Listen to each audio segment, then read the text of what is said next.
go and vote for members of Congress or for members of the General Assembly, you're in a specific district that's drawn by politicians in the state of Illinois. And then they base all that off the U.S. Census. They draw their lines, and then they approve it, and the governor ultimately, enacts that map. So how does that play into the politics and the political makeup of, say, a General Assembly like a state of Illinois, or where members of Congress are going to be coming from throughout the state of Illinois? After the 2020 census, Illinois drew a map. Democrats were crafting it in secret, and then they unveiled it and got an F grade from civic groups for gerrymandering, which is where politicians draw maps to favor them and not to represent voters. Well, now Texas is looking at changing their maps midway through this 10-year cycle, and Governor J.B. Pritzker reacting to that, and we'll talk live with State Representative C.D. Davidsmeyer to get his reaction to all of this.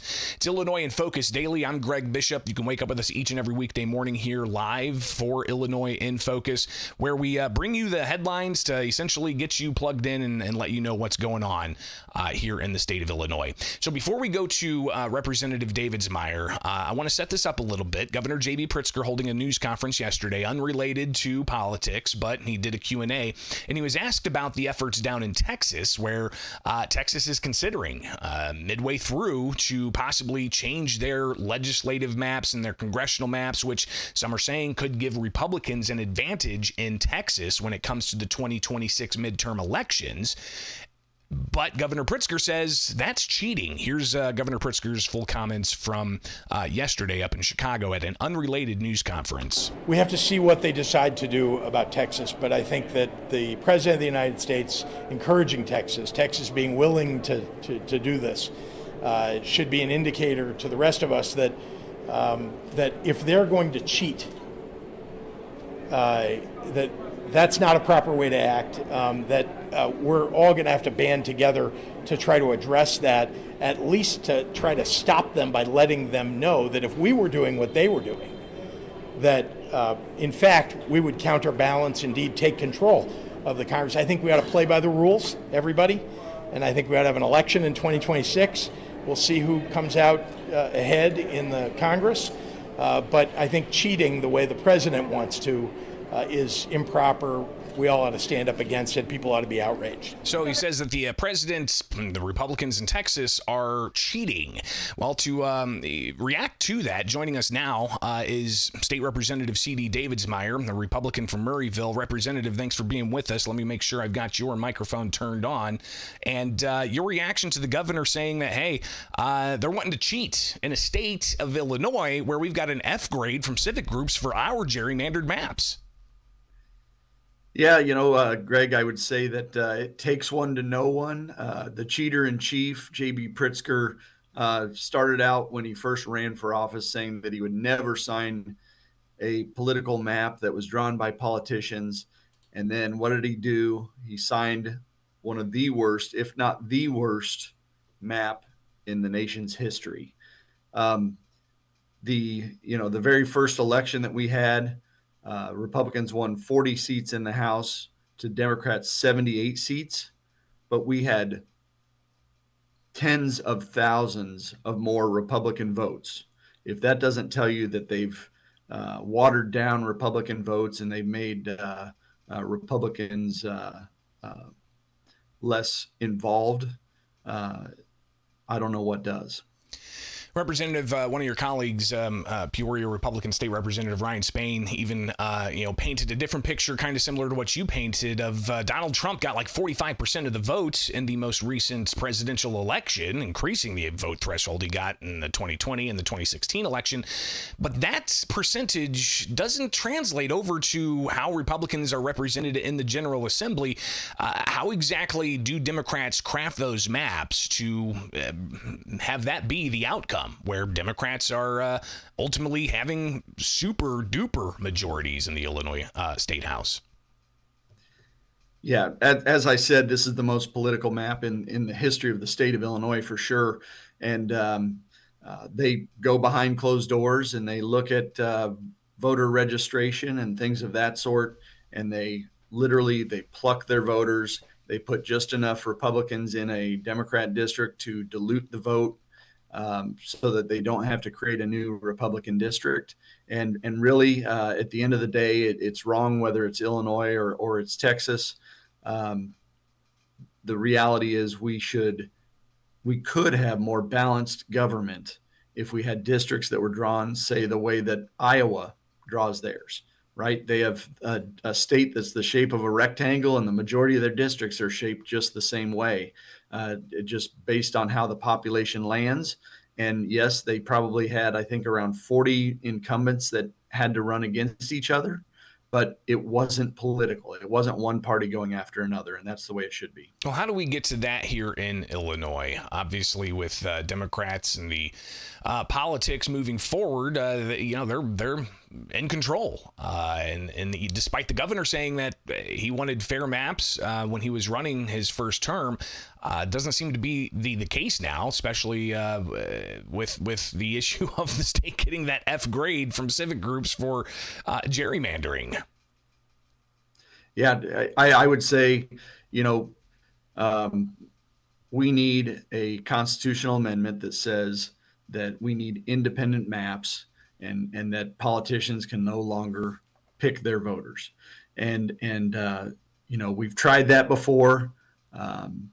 We've gone through the process, and it's been kicked off the ballot by the Supreme Court. We did get a little bit of guidance. I think there's an opportunity for the people to rise up, Republican and Democrat, who all think this is wrong. I think it's an 80% issue that people disagree with gerrymandering. And so I think this is an opportunity for us to rise up, do the right thing for all of the people of Illinois. I know that there's a lot of people who are strong Republicans and a lot of people that are strong Democrats, but there's also a lot of people in the middle that really feel left out right now. And that's the impact of this, and the lies that Governor Pritzker told years ago when he originally ran for office. Republican State Representative C.D. Davidsmeyer with us here on Illinois in Focus Daily, talking about maps and fair maps and the going back and forth between what's going on in Texas possibly and Governor Pritzker reacting to it. But it sounds like you're almost saying that he's being hypocritical in all of this. I can come right out and say he's an absolute hypocrite on this issue. Is he the pot or the kettle? That's the reality. He's saying it's wrong when Texas does it, but when he makes one of the worst maps in the nation's history, he's perfectly okay.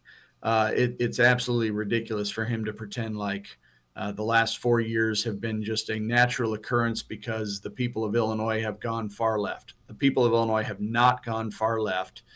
In fact, I think that we're shifting further right as the Democrat majority goes further left. People they want a sense of reality, and they need more voices to bring balance to government and to bring truth to all the issues that we deal with. Another issue with elections, Representative, is the issue of the 2 weeks that election authorities in Illinois have to vote mail-in ballots after the election. Right? Congressman Mike Boss has a lawsuit against this. Judicial Watch part of that, and apparently the DOJ filing in support of them saying, "Hey, you can't have this 2 weeks. Election day is election day. 2 weeks afterwards is not election day for federal elections." How important is that to this overall conversation about, fair and equal and transparent and just elections processes? Yeah, there's always talk about not making sure, not allowing for all voters to get out. The reality is, as an elected official, I want everybody to get out and vote. I think everybody's voice should be heard, but we shouldn't have 60 to 90 days of voting. I think our Constitution talks about election day, and we should really focus on getting people out on election day. And certainly there are times where people are traveling or people are military overseas or something like that. And we certainly can make exceptions to that. But we have to make sure that our elections are fair and safe and provide every opportunity for every individual. I think that we've provided opportunities for kids who are in high school who are of voting age to be able to get out and go vote. Um, the crazy thing about that is we don't even require them to vote. We just say you can get out if you're of voting age. But I think that we should probably do the same thing. You know, elections are one of the most important things that happen in our nation, and we should encourage all businesses and you know, wherever an individual works, to give them the opportunity to vote on election day and get out there. State Representative C.D. Davidsmeyer, greatly appreciate you taking time with us here live with Illinois in Focus Daily, and we'll be watching this. Obviously, there was a lawsuit that was filed by Republicans against the map, and it doesn't really seem to be going quite where or as fast as maybe people would like, but obviously there's a lot that's going to be talked about this in the years ahead. Appreciate you taking the time with us this morning. Yeah, absolutely. Thanks, Greg. It is Illinois in Focus Daily. I'm Greg Bishop. Like, subscribe, hit that notification bell, and wake up with us each and every weekday morning here for more Illinois in Focus Daily, breaking things down for you to stay informed in the land of Lincoln.